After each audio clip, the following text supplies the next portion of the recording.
আসসালামু আলাইকুম ওয়া রাহমাতুল্লাহি ওয়া বারাকাতুহু। ইংরেজি নববর্ষ। ইতিহাসের তথ্য অনুযায়ী জুলিয়াস সিজার সর্বপ্রথম খ্রিস্টপূর্ব 46 সালে এই নববর্ষর প্রথা বা নববর্ষের উৎসব প্রচলন শুরু করেন।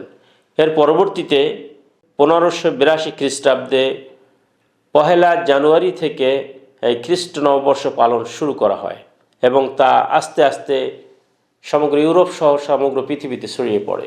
2000 সালে বাংলাদেশে 31শে ডিসেম্বর মধ্যরাতে মিলেনিয়াম বা সহস্রাব্দ পালনের মধ্য দিয়ে ব্যাপকভাবে অপসাংস্কৃতিক কার্যকলাপ বাংলাদেশের উচ্চবিত্ত বা উচ্চ মধ্যবিত্ত ফ্যামিলির মধ্যে ব্যাপকভাবে ছড়িয়ে পড়ে, যা পরবর্তীতে সরকার, আইনশৃঙ্খলা বাহিনী এবং সমাজপতিরা যা নিয়ন্ত্রণ করতে হিমশিম খেতে হয়।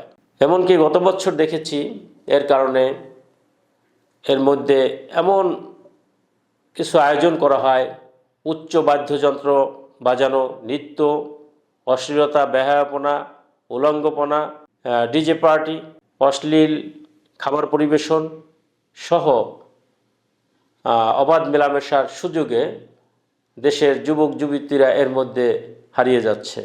অথচ মুসলমানদের প্রতিটা কাজ হওয়া উচিত ছিল ইসলাম অনুযায়ী, ইসলামের নির্দেশ অনুযায়ী। নিজের নফসের তাড়নায় এক শ্রেণীর যুবক যুবতীরা অবাধ মেলামেশার সুযোগে এই সকল অনুষ্ঠানের মধ্যে নিজেদেরকে নিয়োজিত করছে। আল্লাহ রাব্বুল আলামিন পবিত্র কোরআনে কারীম বলেছেন, ইন্না দ্বীনা ইনদাল্লাহিল ইসলাম।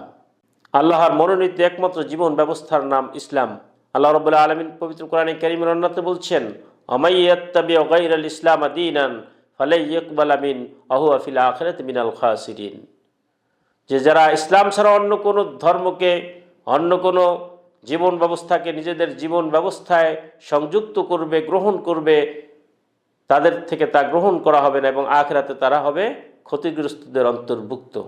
অথচ এই মুসলিম সংস্কৃতির অংশ না, অপসংস্কৃতির এই কালো থাবায় আমাদের সন্তানরা, এই যুবক যুবতীরা এক শ্রেণীর উচ্চাকাঙ্ক্ষী, উচ্চবিলাসী, তারা এই জাতীয় অপসংস্কৃতির কালচারে হারিয়ে যাচ্ছে। আমাদের সন্তানদের মধ্যে এই অশ্লীলতা, বেহায়াপনা ছড়িয়ে পড়ছে। এ থেকে আমাদের সকলকে এ থেকে পরিত্রাণ পাওয়ার জন্য বিশেষ কিছু পদক্ষেপ গ্রহণ করতে হবে। সরকারের কাজ হলো এই জাতীয় কার্যক্রম যাতে ছড়িয়ে না পড়ে, এই জন্য সরকার বিভিন্ন প্রশাসন দিয়ে বিভিন্নভাবে এটাকে কন্ট্রোল করতে হবে, যাতে কোনো অনুষ্ঠান না হতে পারে। সমাজে যারা দায়িত্বশীল আছে এদের কাজ হলো সমাজের প্রতিটা জায়গায় যাতে এটা পাহারাদার ব্যবস্থা করতে হবে এবং এগুলোকে রোধ করতে হবে যাতে কোথাও এটা না হতে পারে। মসজিদের ইমাম সাহেব এবং বিভিন্ন ইসলামী বক্তারা তাদের অনুষ্ঠানে, তাদের আলোচনায়, খুতবায় এর অপকারিতা সম্পর্কে, ইসলাম বহির্ভূত কার্যক্রমের এবং এইসব কার্যকলাপ, ইসলাম বিরোধী কার্যকলাপ, ইমান বিধ্বংসী কার্যকলাপ নিরুৎসাহিত করতে হবে।